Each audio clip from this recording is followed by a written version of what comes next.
120편부터 134편까지를 보면 공통된 어떤 그 부제가 달려 있어요. 여러분 성경에 다 이렇게 붙어 있죠. 120편부터 134편 어떤 부제가 붙어 있죠? 성전에 올라가는 노래.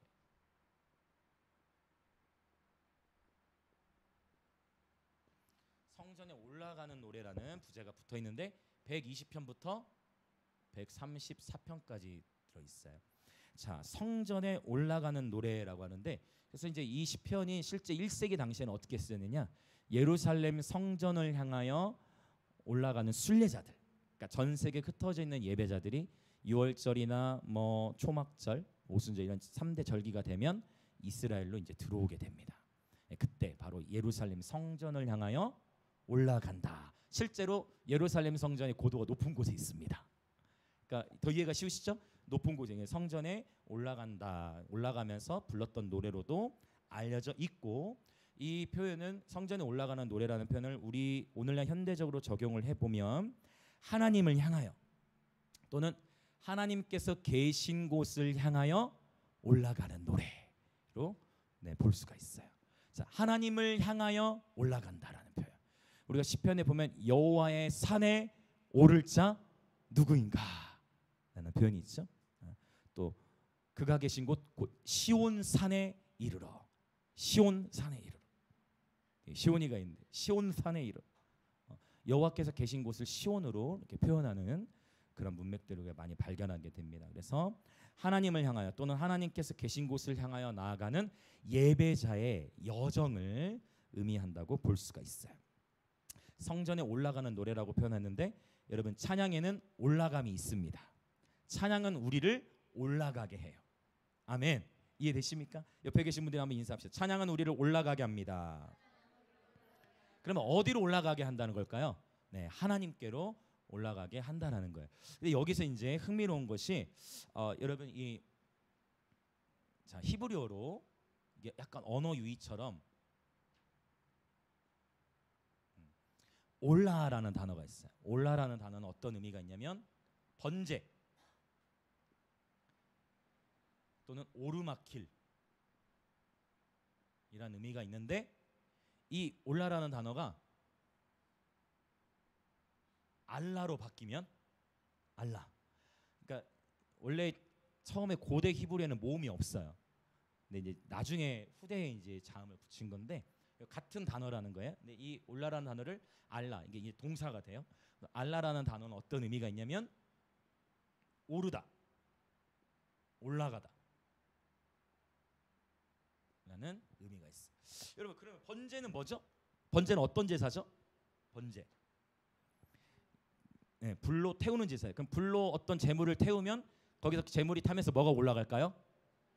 재물이 타면서 뭐가 올라가요? 향이 올라가죠. 흥미롭죠. 올라 있을 때는 번제의 의미가 있는데 알라는 오르다라는 의미가 있어요. 그러니까 저와 여러분이 예배를 드릴 때 번제, 여러분 구약 성경 특별히 레위기에 번제가 나오는데 그 번제 제사를 오늘날 어떻게 적용을 해요?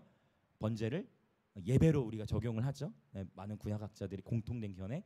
그래서 번제는 예배를 상징하는데 우리가 하나님 앞에 예배를 드릴 때 향이 일어나요.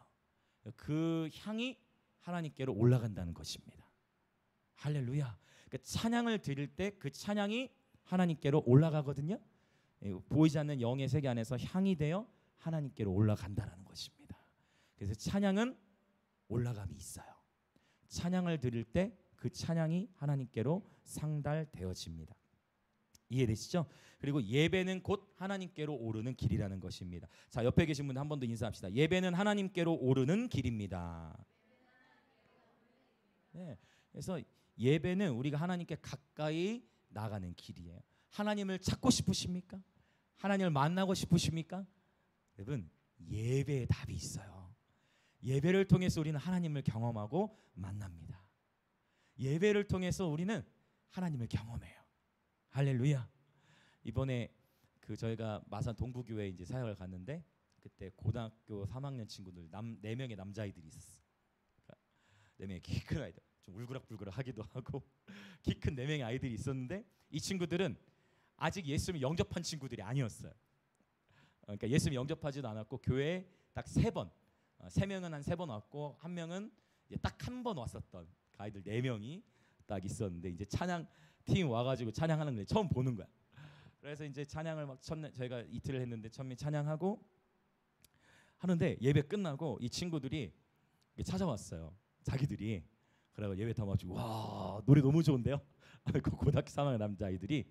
그러고 다음 날에도 예배를 저희가 드리는데 이제 얘네들이 좀 하루 사이에 제스처가 달라졌어. 처음에 장난만 하던 애들이 흉내내고 따라하는 거야. 다 손들고 있으니까 걔네들 다 손드는 거예요. 손들면서. 근데 좀 장난격도 있었어요. 근데 괜찮아요. 그렇게 됐는데 어제 그 와서 동부교회 이제 그 담당 전도사님이 연락이 왔어. 목사님, 그날 그 캠프 이후에 놀라운 변화들이 있어요. 얘네들이 예배 시간 마치고 그 고3 애들이 예배 시간 마치고 집에 가지 않고 교회에 놀면서 찬양을 들어요. 그렇게 표현을 하는 거예요. 그리고 한 명은 목사님 결단했어요. 담배도 끊겠다고 제가 결단했어요. 놀라운 일들이 놀라운 일 자기들 스스로 그렇죠? 자기들 스스로 그런 막 일들이 있고 그 예배팀 안에서도 그때 되게 좋았나 봐요. 네, 동기부여. 그때 막 우리 시온이는 막 예비군 훈련 끝나고 군복 입고 와가지고 제가 그 멘트 한다고 깜빡한 거예요. 우리 작전에 예비군을 끝나고 군복 입고 오면 제가 야 여러분 예비훈련 마치고 군복 입고 온 오빠도 있으니 하려고 그랬는데 그걸 깜빡해버려.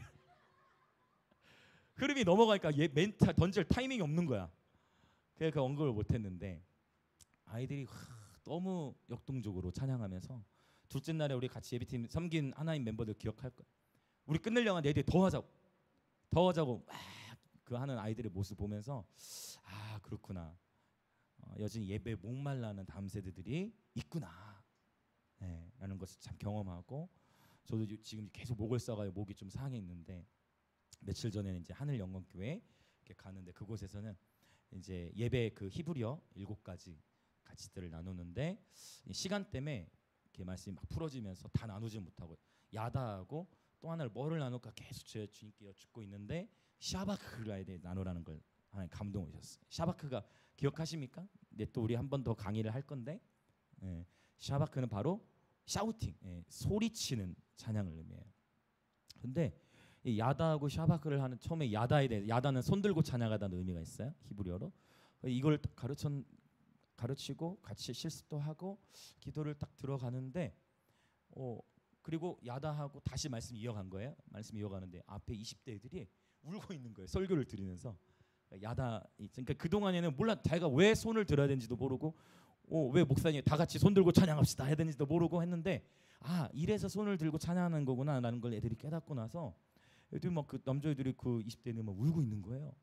그러고면서 하나님 제 마음에 주신 게 원래 할랄을 하려고 그래서 할랄 춤을 추는 거에 대해서 하려고 그랬는데 샤바크에 대한 감동에서 그걸로만 나눠서 시간도 어차피 부족해서 근데 샤바크에 대해 나누고 기도를 하는데 애들이 여러분 그런 거 경험한 적 있으시죠 여러분? 애들이 막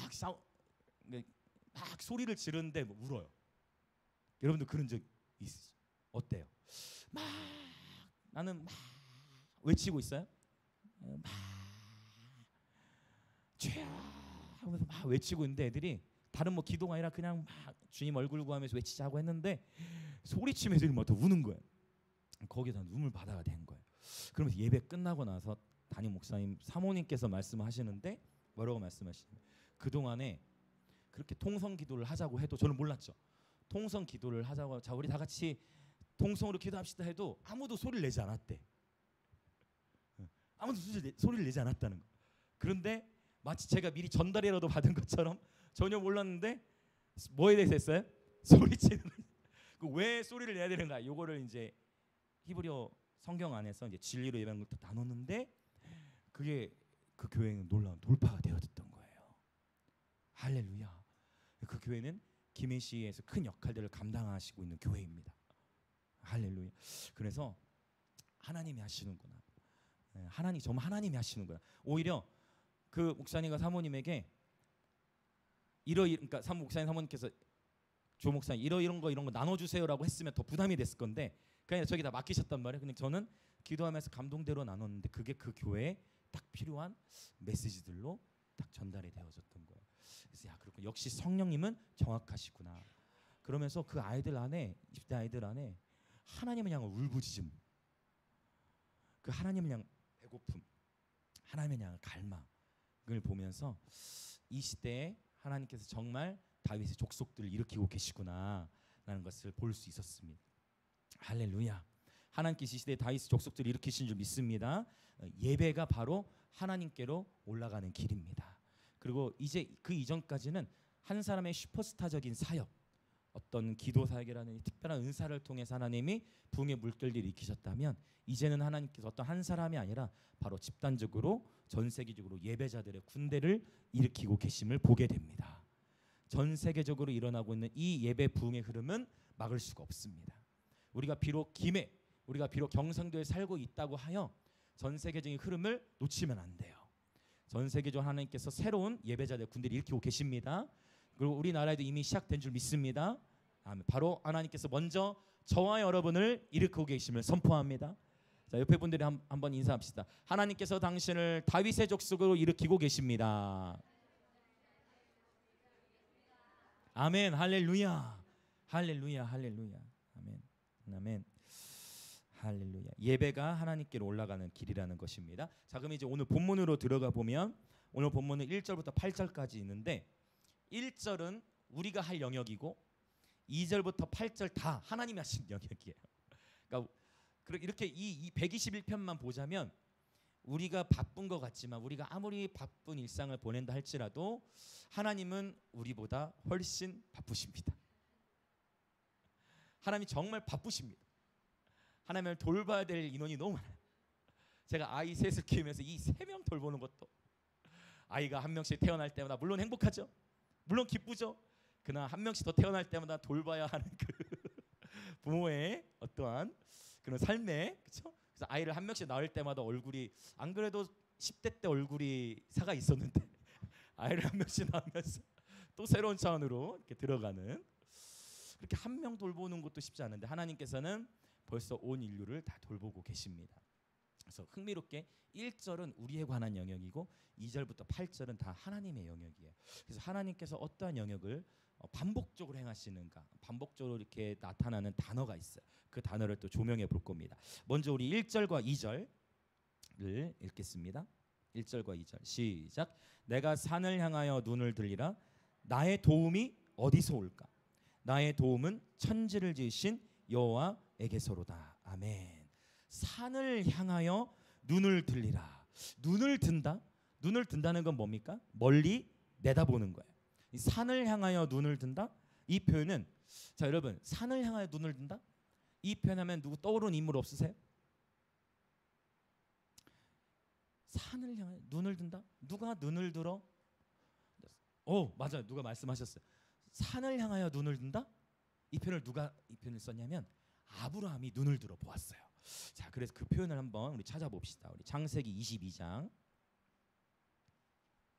창세기 22장. 이 눈을 든다라는 표현. 창세기 22장. 창세기 22장에는 성경에서 처음 나오는 단어들이 있어요. 예배라는 단어가 이 22장에 처음 나옵니다. 그리고 경외라는 단어도 22장에 처음 나와요. 그래서 창세기 22장은 신학적으로 아주 중요한 장이에요. 예배에 대해서 이해하려면 반드시 창세기 22장을 알아야 돼요. 하나님을 경외하는 것이 무엇인가에 대해서 이해하려면 반드시 창세기 22장을 알아야 돼요. 예배라는 것은 단순히 그냥 음악의 차원이 아니고 예배는 음악을 넘어가는 것입니다. 그렇죠? 예배라는 것. 창세기 22장. 이 본문 아시죠? 여러분, 아브라함이 하나님께서 아브라함에게 독자 이삭을 주시겠다고 약속하셨어요. 그 이삭을 정말 25년 기다린 끝에 이삭을 얻었는데, 갑자기 100세가 될 무렵 다시 그 이삭을 100세 얻었는데, 그로부터 이삭이 10대 중반 청소년 시기, 약 13세에서 17세 사이, 이때 되었을 무렵 하나님께서 그 이삭을 다시 뭐 하라고 하시는 거예요? 아브라함아, 네 사랑하는 독자 이삭을 나에게 바쳐라. 하나님이 주신 이삭이었음에도 불구하고 그 이삭을 다시 나에게 바쳐라 라고 말씀하신, 그것도 어디로 가서 드리느냐? 모리아 산으로 가서 바치라. 근데 이 말씀이 굉장히 예언적이라는 거예요. 모리아 산. 이 모리아 산이 어디에 있을까요? 모리아 산. 이 모리아 산은 바로 겟셋마네와 연결돼요. 겟셋마네 동산이 이 모리아 지역 안에 있었고, 자, 겟셋마네, 그러니까 이렇게 되는 거예요. 신약성에 보면 예수님께서 땀이 핏방울이들처럼 기도하였던, 바로 십자가를 지시기 전에 어디서 기도하셨어요? 이게 아니구나. 여기 겟셋마네. 겟셋마네는 동산이에요. 동산이 있고, 그 다음에 이제 더 크게 감람산이 있고, 그리고 더 크게 모리아 땅이 있는 거예요. 이렇게 되는 거예요. 그래서 이건 의미가 있어요. 성경에서 예배라는 단어가 처음 언급된 것 창세기 22장인데, 여러분 예수 그리스도께서 1세기에 십자가에서 바로 죽으시고, 그렇죠? 예수님께서 십자가에 죽으시고 부활하셨는데 바로 그 십자가를 지셨던 곳, 바로 이 겟셋만의 이 모리아 땅 안에서 벌어진 일들이라는 거예요. 그래서 이삭을 바치는 이 사건은 예수 그리스도를 예표하는, 예수 그리스도의 죽음을 예표하는 아주 중요한 그런 본문입니다. 근데 이러한 상황 속에서 아브라함이 이삭을 바치기로 결단하고, 이삭이 물어요. 아빠, 하나님께 드릴 양은 어디 있어요? 아빠, 우리 지금 예배 드리러 가는 거예요? 아빠, 우리 지금 번제 드리러 가는 거죠? 하나님께 드릴 양은 어디 있죠? 그 아빠가 뭐라고 해요? 이삭아, 하나님께서 직접 준비하실 거야. 그리고 종들에게 얘기합니다. 나랑 이삭은 저 산으로 가서 예배 드리고 올게라는 표현을, 바로 예배라는 단어가 처음 나오는 거예요. 그래서 예배는 사실 먼저는 나를 위한 게 아니고 예배는 하나님께 드리는 것입니다. 아멘. 예배는 하나님을 위한 거예요. 그런데 하나님을 높이고 하나님께 우리 삶을 드렸더니 하나님께서 우리를 위로하시고 그분의 영으로 충만케 하시는 것입니다. 그래서 위로는 예배의 목적이 아니에요. 원래 이해되시죠? 위로는 예배의 목적이 아니에요. 위로는 참된 영적 예배의 열매입니다. 아멘. 기쁨이 우리의 예배의 목적이 아니고, 기쁨은 참된 영적 예배의 열매인 것입니다. 이해되시죠? 그래서 아브라함이 이렇게 얘기했을 때 이삭이 분명히 알았을 거예요. 느낌이 안 좋아. 왜냐하면 아브라함이 솔직하게 아브라함 지금 기분이 좋겠어요, 안 좋겠어요? 이삭을 보고 이삭아, 우리 재밌게 제사 드리고 오자, 방방 뜨면서 얘기를 했을까요? 아버지라면 그렇게 되지 않았을 거예요. 처절한 고뇌, 번뇌, 내 자식을 하나님께 드려야 된다라는 처절한 고뇌 속에서 아들아, 우리 하나님을 신뢰하자. 그리고 이삭을 아브라함이 꽁꽁 묶었을 때 이삭은 충분히 반항할 수도 있었을 건데 반항하지 않죠. 그때 아브라함이 이미 나이가 많이 들었을 거거든. 반항하지 않습니다. 아브라함 적어도 110세가 넘었을 거니까. 이삭은 10대이고 반항하지 않죠. 그대로 있었어요. 근데 그때 아브라함이 칼을 들어 치료할 때 하늘로부터 다시 음성이 내려오기를, 아브라함아, 내 종 아브라함아, 멈춰라. 아브라함아, 멈춰라. 네가 이제야 나를 경외하는 줄 알겠다. 네가 이제야 나를 경외하는 줄 알겠다. 자, 12절부터 한번 읽어봅시다. 12절. 지금 이 이야기예요. 여호와의 사자가 나타났어요. 12절 시작. 사자가 이르시되 그 아이에게 내 손을 대지 말라. 그에게 아무 일도 하지 말라. 내가 내 아들 내 독자까지도 내게 아끼지 아니하였으니 내가 이제야 네가 하나님을 경외하는 줄을 아노라. 아멘. 그래서 경외라는 단어는, 하나님을 경외한다는 것은 하나님께는 아무것도 아까워하지 않는 마음이다. 그렇죠? 12절을 제가 쉽게 설명한 거예요. 경외라는 것은 하나님께는 아무것도 아까워하지 아니하는 마음. 이것이 하나님을 경외하는 마음이다. 12절을 통해 우리가 볼 수 있어요. 경외라는 단어가 여기서 처음 나온다는 거예요, 성경에서. 자, 그다음 이제 13절과 14절 같이 읽어볼까요? 시작. 아브라함이 눈을 들어 살펴본즉 한 숫 양이 뒤에 있는데 뿔이 숯불에 걸려 있는지라.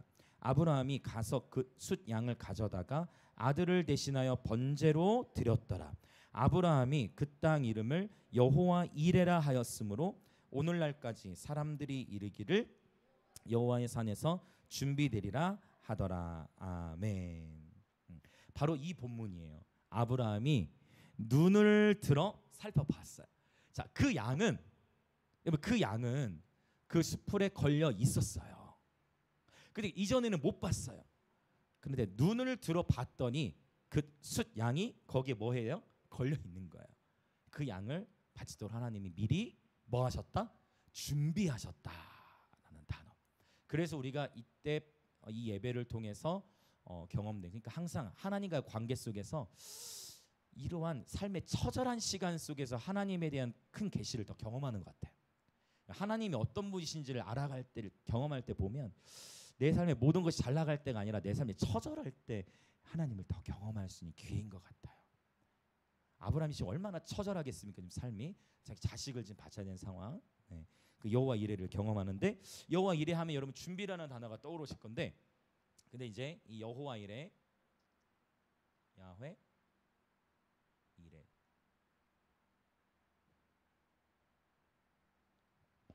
여호와 야훼 이르에라는 단어인데, 사실 이 단어는 준비라는 단어가 아니에요. 준비라는 단어가 아니고 원래 어떤 의미냐면은 보여지다. 보여지다. 그래서 요게 이제 붙어가지고 이제 미래형으로 쓰인 거야. 그래서 원래 여호와 이레의 뜻, 여호와 이르의 뜻은 원래 뭐냐면 여호와의 산에서 보여지리라. 그러니까 여호와를 통해 여호와에게서 보여지리라는 뜻이에요. 여호와에게서 보여지리라. 이해되십니까? 그러니까 아브라함이 눈을 들어서 뭐 한 거예요? 눈을 들어서 본 거죠. 원래 그 양은 걸려 있었어. 근데 비로소 눈을 들었더니 이제 보여진 겁니다. 네, 그런 의미예요. 그래서 여호와 이레 하면 보통 우리가 어떤 단어를 떠오르세요? 공급이라는 단어 많이 쓰죠. 맞죠? 여호와 이레, 공급하신 하나님.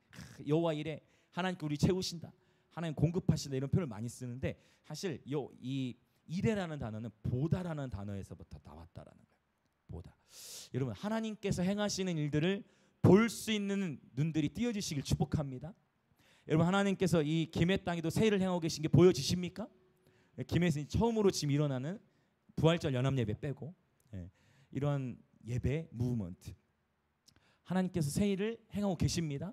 하나님이 행하고 계신 일들을 볼 수 있는 눈들이 띄어지시길 축복합니다. 저와 여러분의 삶에도 고난이 있고 아픔이 있을 때, 그때 하나님께서는 새 일을 준비하고 계신 거예요. 나는 처절해, 우리는 처절해. 하나님은 그 고난의 시간을 통해 우리를 연단시키시는 겁니다. 할렐루야. 하나님께 사용하시기 위해, 하나님의 뜻대로 우리를 사용하시기 위해 우리를 연단시키시는 거예요. 그래서 여호와 이레 원문 그대로 보면 하나님께서 보실 것이다, 여호와께서 보실 것이다, 또 여호와의 산에서 여호와께서 보여주실 것이다, 뭐 이런 의미들로 해석이 될 수가 있어요. 그런데 이제 이 본문을 통해 우리가 알 수 있는 게 뭐냐면, 여호와 이레를 경험하려면 먼저 하나님께 삶을 드려야 한다는 거죠. 아브라함이 경험한 것처럼 하나님께 삶을 드려야 된다. 여기 우리 인생에 이제 처절한 씨름이 있죠. 하나님이 살아계시다는 것도 알겠고, 하나님이 창조주시라는 것도 알겠는데, 보이지 않는 하나님을 따라간다는 것이 결코 만만하진 않더라. 오케이, 하나님 좋아. 하나님 창조주시지. 오케이, 여긴 괜찮아.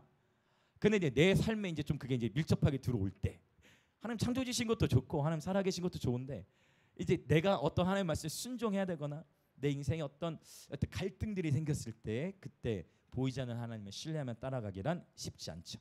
또 내 경험과 내 지식의 수준을 넘어서는 하나님의 말씀과 음성이 들려올 때, 이거는 이제 쉽지 않죠.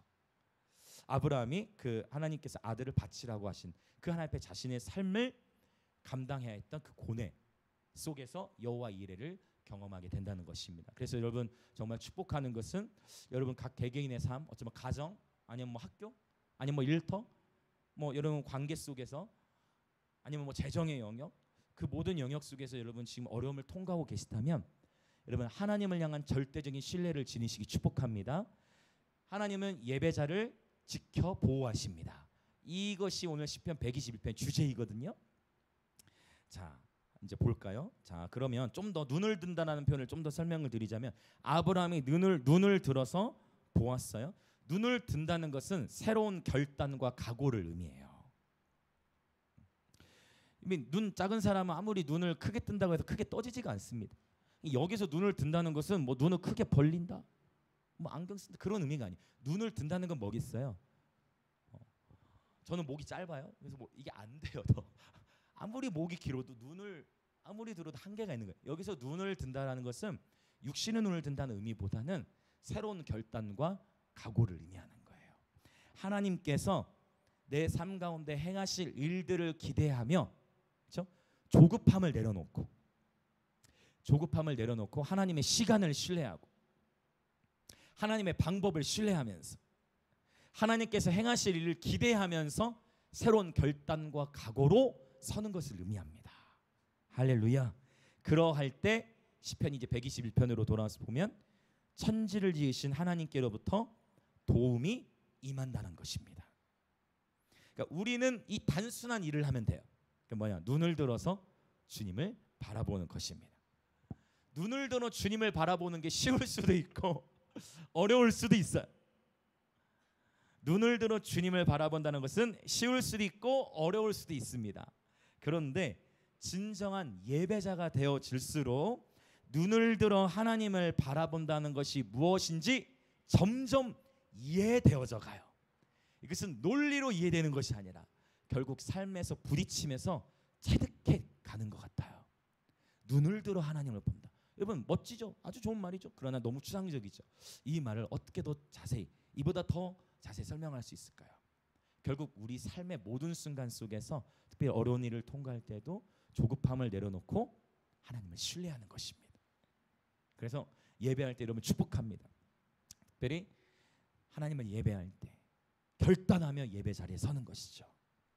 개인 예배든 회중 예배든 하나님 앞에 나오는 그 순간 새로운 마음, 새로운 각오로 오늘 또 하나님께서 내 삶 가운데 행하실 일들을 기대하며 주님 앞에 서는 것입니다. 날마다 눈을 들어 주를 바라보시기 축복합니다. 아멘. 눈을 들어 주님을 바라보십시오. 그렇죠? 우리 그 찬양도 있죠? 내게로부터 눈을 들어 주를 보기 시작할 때 주의 일을 보겠네. 그렇죠? 내게로부터 눈을 들어, 또 눈을 들어는 표현 참 좋은 것 같아요. 그러니까 내 삶의 처한 환경과 또 고난에게서부터 눈을 들어 하나님을 바라보는 것입니다. 날마다 주의 얼굴을 구하는 예배들 되시기 축복합니다. 아멘. 자, 121편 이제 3절로 돌아옵니다. 아브라함이 눈을 들어 바라보았어요. 121편 3절부터 8절의 내용이 다 유사해요. 우리 3절부터 6절을 먼저 한번 쭉 읽어보겠습니다. 3절부터 6절. 자, 시작. 여호와께서 너를 실족하지 아니하게 하시며 너를 지키시는 이가 졸지 아니하시리로다. 이스라엘을 지키시는 이는 졸지도 아니하시고 주무시지도 아니하시리로다. 여호와는 너를 지키시는 이시라. 여호와께서 내 오른쪽에서 내 그늘이 되시나니 낮의 해가 너를 상하게 하지 아니하며 밤의 달도 너를 해치지 아니하리로다. 아멘. 하나님께서는 3절에 있는 표현 실족이라는 단어가 나왔어요. 하나님께서는 눈을 들어 주를 바라보는 예배자의 삶이 결코 실족하지 않게 하실 것입니다. 아멘. 저와 여러분은 육신의 연약함으로 인하여 또 우리는 쉼을 위해서 잠을 잘만 하지만 우리 하나님께서는 주무시지도 않을 뿐더러 졸지도 아니하시는 분이십니다. 아멘. 하나님께서는 불꽃 같은 눈동자로 저와 여러분을 지키시는 분이십니다. 예전에 제가 20대 중반 때의 일이에요. 제가 이제 철물점 일을 할 때 하루 12시간씩 노가다를 하던 시즌이 있었어요. 열심히 일하고 이제 전주에서 일을 하고 있는데 저기 서천이라는 곳에 차로 한 2시간을 가요. 1톤 트럭으로 시멘트 40kg짜리를 싣고 가는데 1톤이면 1000kg까지만 실어야 되는데 그때 우리 사장님이 이제 한 번에 가자 해가지고 시멘트 70개를 날라야 돼. 40kg짜리 70개니까 어떻게 될까요? 40kg짜리 70개. 그러면 2800kg니까 2.8톤이야. 불법이지 사실. 1톤 트럭에 2.8톤을 싣고 가야 되는 거야. 그걸 이제 싣고 가는데 제 마음속에 불평이 있어요, 없어요? 있어요, 없어요? 불평이. 마음속에 불평이 있지. 사장님한테 얘기할 수 있어요, 없어요? 못하죠. 근데 쭉 가고 있는데 1톤 차가 쭉 가고 있어. 근데 뒤에 5톤 되는 트럭이, 전 나중에 이제 사고 난 이유 알았죠. 그 5톤짜 트럭이 졸아가지고 제 차를 받은 거예요. 1톤을. 그럼 5톤이 1톤을 받았으니까 1톤이 어떻게 되겠어요? 저는 죽었어야 돼요. 그런데 5톤이 1톤을 받았는데 꽝 하고 그분이 뒤에 차 졸음운전한 거야. 사실 우리 신지사님도 얼마 전에 그쵸? 사고가 있었는데 뒤에 차가 받았어요. 차 사실 폐차했어요. 쌤 차 폐차됐거든요. 근데 너무 감사해요. 하나님께서 지사님을 보호하셨어요. 네, 차가 폐차될 정도였는데 지사님 이 자리에 함께 이렇게 예배하고 드리고 있습니다. 하나님께서 신지사님을 지켜 보호하신 줄 믿습니다. 네, 차가 폐차될 정도였는데 하나님 보호하신 거예요. 네, 저도 그때 제 1톤 차에 2.8톤의 시멘트가 있었기 때문에 5톤 차가 받았는데 충격을 덜 받은 거예요. 그래서 제가 오늘 살아 있어요. 그때 만약 죽었으면 예심이도 없습니다. 하나님이 없습니다. 하나님이 지켜주신 거예요. 그러니까 저는 제 마음속에는 불평이 올라왔지만 하나님은 졸지도 않으시고 그 트럭 운전자는 졸았지만 하나님을 졸지도 않으시고 주무시도 않으시면서 예배자들을 지켜 보호하시는 줄 믿습니다. 그때 하나님이 저를 지켜 보호해 주셨어요. 하나님은 불철주야 저와 여러분을 지켜 보호하십니다. 아멘. 자, 또 6절에 보면 낮의 해와 밤의 달, 낮의 해가 상하게 하지 아니하며 밤의 달도 해치지 못한다라고 표현하고 있어요. 하나님께서 이스라엘 백성들을 광야 생활 40년 동안 어떻게 인도하셨습니까? 낮에는 광야는 얼마나 덥습니까?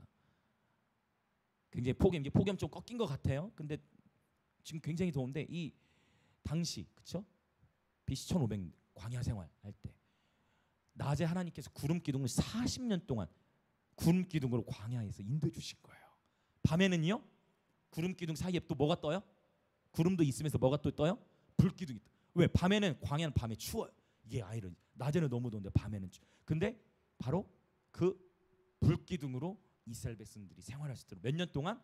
40년이라는 시간 동안. 그럼에도 불구하고 이스라엘 백성은 계속 뭐해요? 불평하고 하나님을 향해 원망해요. 요즘에 굉장히 더우니까 짜증이 막 더 올라오려 하는 것 같아. 그런 거 있죠 여러분. 근데 이스라엘 백성 그렇게 하나님이 구름기둥 불기둥으로 보호해 주시 40년 동안 그들이 신었던 신이 부르트지도 아니하였다라고 말씀하고 계시는데 그럼에도 불구하고 틈만 나면 하나님을 원망했던 이스라엘 백성들을 보게 되어져. 그래서 불평하다가 뭐에 물렸습니까? 민수기 21장이나 불평하다가 뭐에 물렸죠? 하나님께서 불뱀을 보내셨어. 불평했던 하나님께서 불뱀을 보내셔서 물게 하셨어. 한번 우리 또 선포합시다. 이거 자주 하는 거죠. 불평하면 불뱀에 물리고 감사하면 하늘의 문이 열린다. 시편 100편 감사함으로 그 문 안에 들어가면. 다시 한번 불평하면 불뱀에 물리고 감사하면 하늘의 문이 열린다. 아멘. 이 원리를 꼭 여러분 기억하시기 축복합니다. 네. 자, 7, 8절 더 이제 볼까요? 7절과 8절도 읽겠습니다. 시작. 여호와께서 너를 지켜 모든 환난을 면하게 하시며 또 내 영혼을 지키시리로다. 여호와께서 너의 출입을 지금부터 영원까지 지키시리로다. 할렐루야. 출입이 뭡니까? 출입 나가고 들어오는 거예요. 출입하면 어떤 단어가 또 떠올라요? 출애굽기. 이스라엘 백성이 애굽에서 하나님께서 430년 동안 애굽에 종살이 하게 하셨는데 거기서부터 꺼내셨어요. 출애굽. 그래서 어디로 들어가요? 광야를 거쳐 가나안 땅에 들어가게 되는 이 모든 여정 가운데에 하나님께서 지켜 보호하셨고 이스라엘 백성을 지켜 보호하셨던 하나님께서 저와 여러분 바로 예배자로 살아가는 날마다 눈을 들어 주를 바라보는 저와 여러분을 지켜 보호하심을 예수님의 이름으로 선포합니다. 우리의 생명은 하나님 손에 있습니다. 이 이스라엘 백성들이 출애굽할 때도 하나님 어떻게 인도하셨어요? 기가 막히죠. 이스라엘 그 애굽 땅에 10가지 재앙을 내리셨을 때, 자 파리떼 재앙 같은 거, 파리가 딱 떴어요. 파리 소리, 파리떼가 애굽을 쫙 덮었어. 근데 신기하게 이스라엘 백성들은 그 애굽 땅에 고센 지역에 있었는데, 고센이라는 마을에 모여 있었는데 그곳에는 파리가 없어. 애굽 땅 전역에 파리가 있는데 고센 땅에는 파리가 없어. 하나님께서 전염병을 돌리셨어. 가축들이 다 전염병 생겼어. 그 애굽 땅 전체 전염병이 돌고 있는데 이스라엘 백성이 있는 고센 땅에는 전염병이 없어. 애굽 땅 전역에는 가축들이 다 죽어 나가는데 고센 땅에 있는 가축은 죽질 않아요. 이 고센 땅의 원리가 이 시대 여러분 가정 가운데 임하시길 예수님의 이름으로 축복합니다. 하나님께서 여러분의 가정을 지켜 보호해 주시길 예수님의 이름으로 선포합니다. 비록 이 시대가 굉장히 어렵고 환란이 있고 코로나 전염병도 또 계속 또 있죠. 여러 어려움의 일들이 있지만 그럼에도 불구하고 하나님과 함께하는 자들을 하나님께서 지켜 보호하신다. 이게 고센 땅의 원리였어. 그리고 이스라엘 백성이 가나안 땅에 들어갔을 때도 하나님께서 이스라엘 백성을 정확하게 보호하셨죠. 너무 여러분 출애굽기 10가지 장은 너무 신기한 거예요. 분명히 그 땅 전역에 어둠의 일들이 일어나는데 고센 땅에만 그 일이 일어나자. 근데 결정적으로 마지막 10번째 장자 재앙에서는 이스라엘 백성도 문 임방과 좌우 설주에 뭐를 발라야 돼요? 어린 양의 피를 발라야만 했어. 즉 결정적일 때 하나님 믿음의 테스트를 하신다. 다른 모든 건 하나님께서 그냥 알아서 딱딱 다 해주셨는데 결국 이 어린 양의 피는 그 가정에서 직접 어린 양의 피를 문 임방 좌우 설주에 발라야 그 집에 죽음이 이르지 않았다라는 것입니다. 지혜 있는 자는 하나님이 주신 말씀에 순종합니다. 아멘 아멘 할렐루야. 그렇죠? 그래서 하나님 말씀에 순종하는 거예요. 예배자의 여정을 시작하는 우리에게 하나님께서 믿음의 테스트를 하신다라는 것입니다. 자, 그래서 이 3절에서 8절까지 계속 반복해서 나오는 단어가 있다라는 거예요. 이게 121편의 사실은 주제와 같은 단어예요. 어떤 단어가 네, 맞습니다. 어떤 단어입니까? 네, 계속 반복해 나오는 게 지키시며라는, 지키시다라는. 이 3절부터 8절 사이에 이 단어가 6번 나와요. 계속 네, 지키신다. 자, 이거 히브리어로 어떻게 표현하냐면 샤마르라는 단어를 써요. 샤마르는 지키다, 또 보호하다, 그리고 파수하다, 이런 의미들이 있어요. 샤마르 121편에서 가장 중요한 단어라고 할 수 있어요. 그래서 하나님께서는 바로 저와 여러분을 지키시고 보호하시고 파수하시는 분이시다. 그러니까 누가 더 바쁘다?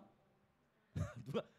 여러분 우리가 뭐 우리 그래 목사님 제가 너무 바빠가지고 기도할 시간이 없었어요. 우리 바빠서 기도할 시간 없다고 하는데 여러분 하나님 너무 바쁘시. 하나님이야말로 정말 바쁘. 왜냐 하나님은 우리 모든 사람의 투정 다 들어주시잖아요. 그렇죠? 하나님 다 받아주시. 우리 하나님의 마음은 바다보다도 넓어서 다 받아주시. 하나님 언제든지 다 받아주시. 내가 좀 힘든 일 있어. 하나님 이거 힘들어요. 여러분 다 해보세요. 하나님 앞에는 투정 부드러도 되잖아요. 그러니까 하나님은 온 인류의 투정을 받으셔야 되기 때문에 굉장히 바쁘시단 말이에요. 그럼에도 불구하고 그분은 그걸 다 용납하시고 다 받아주시는 거죠. 1대1로 저와 여러분을 받아주시죠. 하나님께서 함께 이 샤마르라는 단어는 임마누엘보다 더 강력한 단어예요. 사실 임마누엘은 어떤 의미예요? 하나님께서 우리와 함께 하신다. 여러분 함께 하는 것도 굉장히 중요하지만 함께 하지만 보호하지 않을 수 있잖아요. 함께 하지만 지켜주지 않을 수 있잖아요. 그래서 우리 다음 세를 축복합니다. 여러분 연애를 하실 때는 함께 하는 것도 중요하지만 나를 지켜주고 보호할 수 있는 사람을 만나세요. 알았죠? 우리 여성분 특히 함께 하는 것도 소중하지만 함께 할 뿐만 아니라 나를 지켜주고 보호할 수 있는 사람을 만나야지. 그렇죠? 그래도 든든하잖아요. 그것처럼 이 샤마라는 단어는 사실 임마누엘보다 더 강력한 단어예요. 함께 할 뿐만 아니라 하나님께서 저와 여러분을 파수한다? 울타리, 경계를 치고 본다는 거예요. 누가 해야 하는 자가 없는지. 하나님께서 저와 여러분을 그렇게 지켜 보호하신 줄 믿습니다. 아멘 할렐루야. 여러분 이러한 하나님의 특별한 보호를 경험한 적이 있으십니까? 어떻습니까? 특별한 하나님의 보호. 하나님께서 지키시는 간증들. 아까 저 트럭 그 간증도 했지만 우리 신이사님도 하나님께서 보호하시고 여러분 우리는요 우리 주변에 우리 육신의 눈으로 보지 않지만 누가 함께하고 있을까요?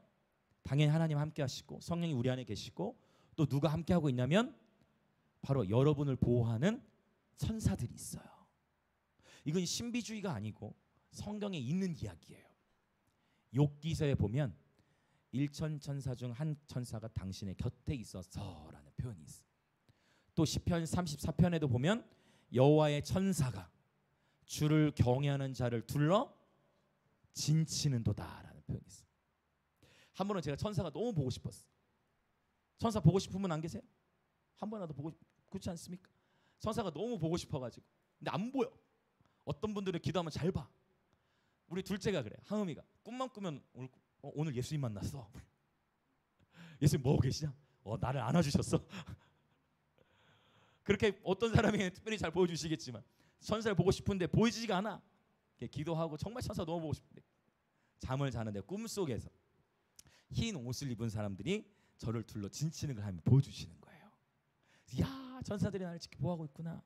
여러분, 다양한 천사들이 있어요. 하나님 보좌 주위를 지키는 천사들도 있고 또 찬양하는 천사들도 있고 요한계시록에 보면 불을 다스리는 천사도 있어. 물을 다스리는 천사도 있어. 구름을 주관하는 천사도 있어. 또 어떤 천사는 특별히 다른 천사들보다 힘이 센 천사도 있어. 이게 성경에 다 나오는 이야기예요. 저를 이상하게 생각하시면 성경에 다 나오는 이야기. 어떤 천사는 특별하게 힘센 천사가 있다라고 표현해. 그리고 또 어떤 천사들, 바로 여러분을 보호하는 천사들이 있어요. 자, 한번 합시다. 보이지 않지만 천사야 안녕. 한번 하세요, 여러분. 옆에. 우리 미친 거 아니에요, 여러분. 미친 거 아니에요, 여러분. 자, 한번 천사 안녕 해보세요. 시작. 천사 안녕하는데 옆에 서로 보고 하나? 둘이 다 천사인가? 같이 천사인가? 여러분, 하나님께서 천사들을 통해 저희를 보호하고 지키세요. 근데 히브리서 1장 14절에 보면 모든 천사들은 사실 개역 한글은 번역이 조금 잘못돼 있어요. 개역 한글에서 뭐라고 되어 있냐면 모든 천사들은 부리는 영으로서 이게 됐기 때문에 천사를 향해서 막 명령하는 기도는 안 돼. 그 천사를 향한 명령 우리에게 있는 게 아니고 천사들은 누구의 명령을 수종드냐면 하나님의 명령을 수종들어요. 그래서 그 천사들이 하나님으로부터 파송을 받아서 우리를 지켜 보호하는 거예요. 그래서 모든 천사들은 섬기는 영이다. 천사들은 무언가를 항상 섬기는데 하나님 보좌 주위에서 하나님을 예배하는 천사들도 있지만 특별히 저와 여러분을 지키고 보호하는 임무를 할당받은 천사들이 있다라는 것입니다. 그 천사들이 우리를 보호하고 지키는 천사들은 기본적으로 어디에 있냐면 땅에 있어요. 그래서 이걸 야곱이 경험했어요. 야곱이 창세기 28장에 보면 천사가 사닥다리 꿈에 봤어요. 사닥다리를 봤는데 천사가 뭐 하고 있더라? 오르락 내리락. 내리락 오르락이 아니고 뭐라고 돼 있어요? 이 표현이 굉장히 중요해요. 처음 나오는 표현들. 오르락 내리락. 그럼 올라갔다가 뭐 한 거예요? 내리락. 그러니까 오르락 내리락 하는데 오르락 내리락. 내리락에서 끝나. 그러면 어디 있다는 거예요? 땅에 있다는. 그래서 우리를 보호하는 천사들 실제 우리 육신에 보이지 않더라도 있다라는 거예요. 이건 신비주의가 아니라 하나님의 말씀의 진리예요. 하나님께서 우리와 함께 하시는데 특별히 주의 종 천사들을 통해서 우리를 지켜 보호하신다라는 것입니다. 그럼 천사들이 오르락 내리락 하면서 뭐 할까요? 올라가서 뭐 할까요?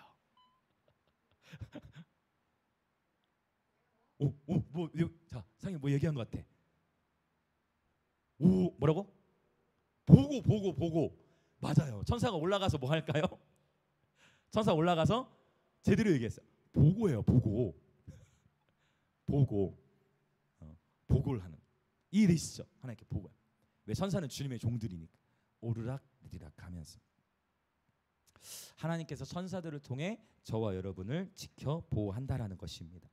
자, 3절에는 실족의 위험이 나오죠. 6절에 보면 상함의 위험이 나와요. 여기서 상함은 마음의 상함일 수도 있고 또 뭐 질병으로 인한 상함일 수 있고 해함의 위험, 어떤 공격을 받거나 고통을 당하는 거. 7절에서는 모든 환난으로부터 하나님께서 지키신다라고 표현하는데 여기 사실 환난이라는 단어가 히브리어로 라라는 단어 쓰는데 이 라는 뭐냐면 악이라는 단어예요. 악. 모든 악함으로부터도 우리를 보호하신다. 그러고 보니까 주기도문에 보면 주기도문에 어떤 표현이 있어요? 다만 악에서 구하시옵소서. 악에서부터의 보호도 하나님 말씀하고 계신 거예요. 그래서 오늘 말씀은 결국 하나님께서 성전에 올라가는 예배자, 하나님을 향한 배고픔과 갈망을 가지고 살아가는 예배자의 여정을 지켜 보호하신다는 겁니다. 할렐루야. 때로는 이 하나님의 보호하심과 이 지키심을 하나님께서 직접 일하시지만 바로 공동체가 함께 기도할 수도 있다는 거예요. 하나님께서는 믿음의 동역자들의 중보 기도를 통하여서도 역사하시며 우리를 지키시기도 한다라는 것입니다. 할렐루야. 자, 우리 옆에 계신 분들 한번 인사하고 우리 기도할 준비를 하려고 합니다. 한번 인사합시다. 하나님께서 당신을 지켜 보호하십니다. 아멘. 오케이. 네, 같이 우리 예배팀 좀 준비해 주세요. 같이 우리 기도할 준비를 합시다.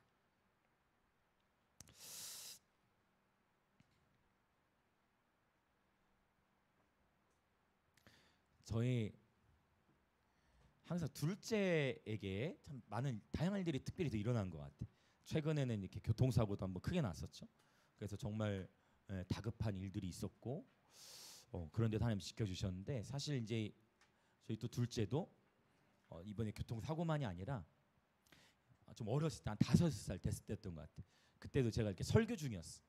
이게 예배 이렇게 인도를 설교 중이었는데 뒤에서 뭐 좀 웅성웅성거리는 소리가 나는 것 같아요. 그런데 저 설교 마쳐야 되니까 제가 걱정될까봐 저한테 예배 마칠 때까지 다 얘기를 이렇게 안 해주셨던 것 같아요. 근데 그 사이에 이제 나중에 예배 끝나고 보니까 그 사이 이제 교회 형아랑 놀다가 이제 형아 밀쳤는데 내가 머리를 이제 그 어떤 문 틈에 날카로운 납 같은데 찍혀가지고 이렇게 찢어진 거예요, 뒤쪽이. 근데 이제 저희 아내가 그걸 막으려다 손으로 막아도 피가 계속 나는 거야.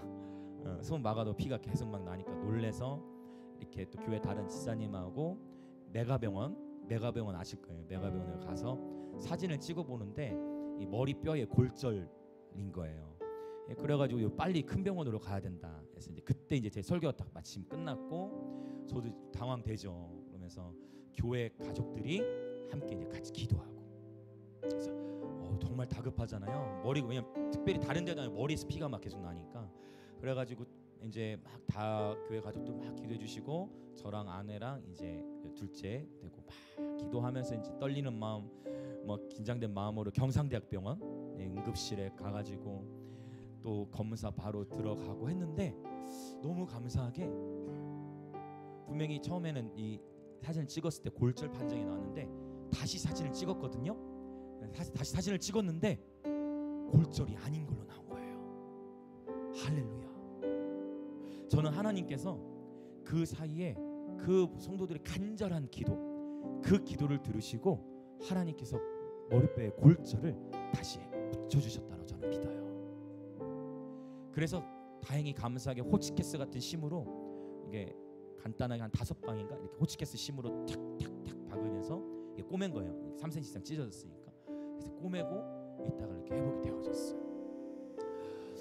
여러분, 하나님께서는 이렇게 어떤 서로 지체들을 향한 기도를 통해 우리가 공동체 하나 된 기도를 통해서도 하나님은 우리를 지켜 보호하시고 치료하시는 분이신 줄 믿습니다. 하나님에게는 능히 하지 못하실 일이 없는 줄 믿습니다. 또 한 번은 어떤 일이 있었냐면 저희 그 교회 성도분 중에 한 분이 그 성도의 아버지가 폐암 판정을 받은 거예요. 부산 지역의 큰 병원에서, 대학병원에서 거기서도 폐암 판정을 받았어. 그래가지고 이제 다 좌절하고 있고 교회 공동체는 당연히 어떻게 해야 돼요? 이제 당연히 어떻게 해야 되겠어요? 하나님 살려주십시오. 하나님 간절히 기도하고 간절히 기도하는 가운데에 이제 수술을 하러 이제 서울대학병원으로 갔어. 서울대학병원으로 같이 기도하고 서울대학병원 갔는데 분명히 부산대학병원에서는 폐암 판정 다 사진 판정이 났는데 서울대학병원에 가서 이제 가슴을 열고 수술 들어가는데 종양이 없는 거예요. 할렐루야. 여러분, 하나님에게 능히 하지 못할 일이 없으십니다. 하나님은 여러분 우리에게는 초자연적인 일이 하나님에게 모든 게 쉬워요. 우리에게는 쉬운 일이 있고 어려운 일이 있지만 하나님에게는 모든 것이 쉬우신 겁니다. 중요한 거는 우리 안에 하나님을 향한 배고픔과 간절함 그리고 순수한 기도, 연합된 기도, 하나님을 신뢰하는 마음인 것 같아요. 할렐루야. 여러분 축복합니다. 또 한 번은 이런 것도 있어요. 예배 캠프 때 캠프였어요. 제가 경상도에서 처음 주최했던 캠프였어요. 근데 그때 아마 이 자리에 아시는 분들 신숙자 지사님 아시는 분들 계시잖아요. 신 지사님의 딸이 그 캠프에 왔는데 깁스를 하고 왔어. 다리 다쳐가지고 여기까지. 그런데 예배를 드리고 있는데 예배 드리고 다 같이 기도하는데 캠프 둘째 날 예배 드리고 같이 기도했는데 모여서 그룹으로 기도를 했어. 하나님 다리 낫게 해주시고 기도를 했어. 근데 그때 바로 깁스를 풀어버렸어요. 할렐루야. 바로 풀고 캠프 마칠 때까지 깁스 풀고 놀았어요. 그리고 돌아갔습니다. 할렐루야. 하나님에게 능히 하지 못하실 일 없습니다. 하나님은 오늘 또 새해를 행하시는 줄 믿습니다. 그리고 그 캠프 때 또 어떤 일이 있는지 이거 하나만 더 나누고 같이 기도할게요. 하나님은 어떤 일도 행하셨느냐? 태어날 때부터 한쪽 귀가 안 들리던 분이 있었어. 자, 그걸 그냥 오픈을 안 하셨어. 부끄러우니까. 그런데 그분이 사실 우리 다음 세대 캠프였는데 그 캠프 때 함께 아이들 때문에 부모로서 왔던 분이야. 근데 그분이 캠프 기간 가운데 귀가 열려버렸어요. 할렐루야. 할렐루야. 하나님에게 능히 하지 못하실 일이 없습니다. 그러면 우리는 뭐 해야 되냐면 포기하지 않고 하나님을 신뢰하는 마음으로 주님을 기대하며 기도하는 것입니다. 하나님께서 저와 여러분을 지켜 보호하심을 믿으십니까? 우리 특별히 신지사님을 보호하신 하나님 찬양합니다. 차가 폐차될 상황까지 갔는데도 몸을 보호하신 하나님, 여러분을 축복합니다. 지금 내 삶에 고난이 있고 어려움이 있고 아픔이 있습니까? 관계 어려움이 있습니까? 재정의 어려움이 있습니까? 하나님은 지금 그 어려움을 통해서 우리를 성숙시켜 가시는데 여러분 눈을 들어 주를 보시기 축복합니다. 내게로부터 내 환경으로부터 눈을 들어 주님을 보시기 축복합니다. 하나님에게는 능히 하지 못하실 일이 없습니다. 주님은 불꽃 같은 눈동자로 졸지도 주무시도 않으시며 저와 여러분을 보호하고 계십니다. 그래서 이 시간 기도합니다. 하나님, 우리 삶의 어떠한 위기와 환난을 마주할 때 눈을 들어 하나님을 바라보게 하여 주옵소서. 그리하여 하늘로부터 임하시는 주님의 도우심을 경험케 하여 주옵소서. 우리를 실족하지 않게 하시고 지켜 보호하시는 하나님을 경험케 하여 주옵소서. 매일의 삶에서 나가고 들어오는 그 모든 시간들 속에 하나님께서 친히 지켜 보호하여 주시옵소서. 그렇게 주영을 외치며 같이 기도합니다. 주여,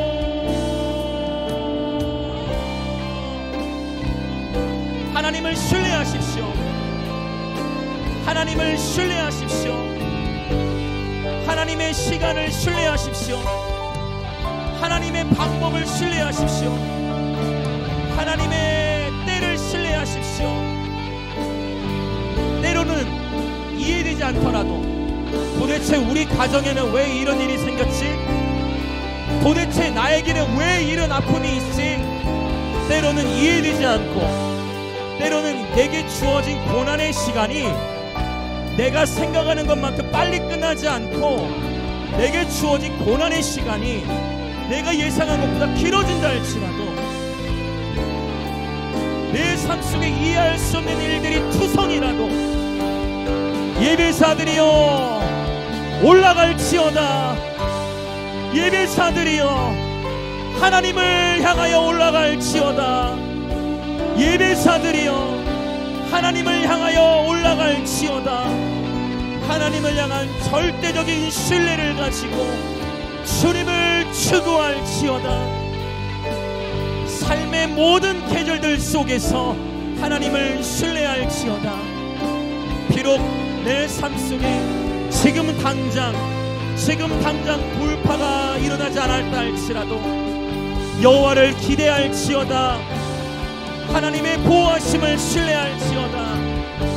하나님의 지키심을 신뢰할지어다.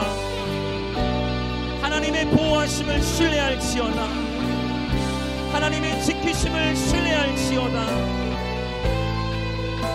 주 여호와 하나님을 나의 피난처로 삼아 주님을 추구하며 한 번뿐인 인생 하나님의 영광을 위하여 살아갈지어다.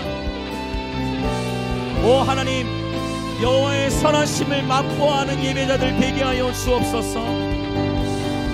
여호와의 선하심을 맛보아하는 예배자들 되게 하여 주옵소서. 하나님이 지켜 보호하심을 날마다 경험케 하여 주옵소서. 하나님을 향한 예배자의 여정을 받고 있는 이 자리에 있는 모든 예배자들, 중보자들을 기억하시고 주님 이들의 인생을 보호하시고 지키시되 주께서 친히 앞서 행하셔서 모든 진로, 모든 삶의 방향, 이 모든 것을 주님 손에 올려드리오니 주님께서 빛을 비춰주시고 친히 앞장서 주옵소서. 그리하여 어린 양이신 예수께서 인도하는 대로 따라가는 예배자들 되게 하여 주옵소서.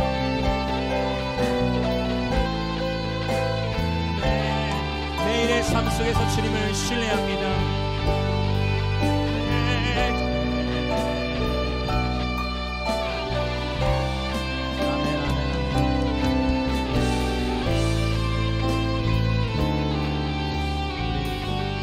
한 번 더 통성으로 기도하고 이제 자유롭게 기도함으로 예배를 마치려 합니다.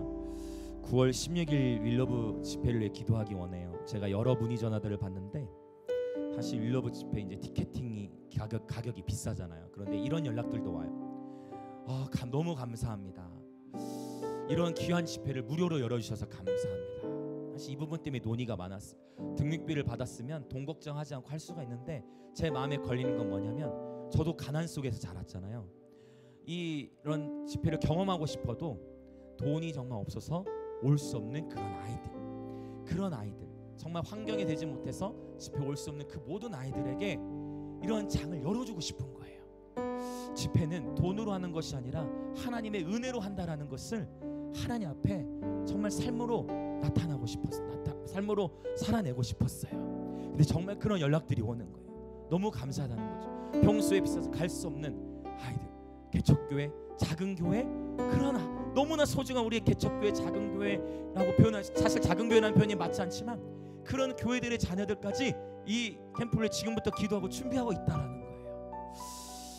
예수님을 위한 잔치, 이 시간에서 기도할 때 하나님, 이 9월 16일 집회, 도시적인 예배 축제, 예수님을 위한 잔치에 동서남북 사방에서부터 수많은 예배자들 또 불신자들이 나와 회복되고 예수님을 만나는 시간 되게 하여 주옵소서.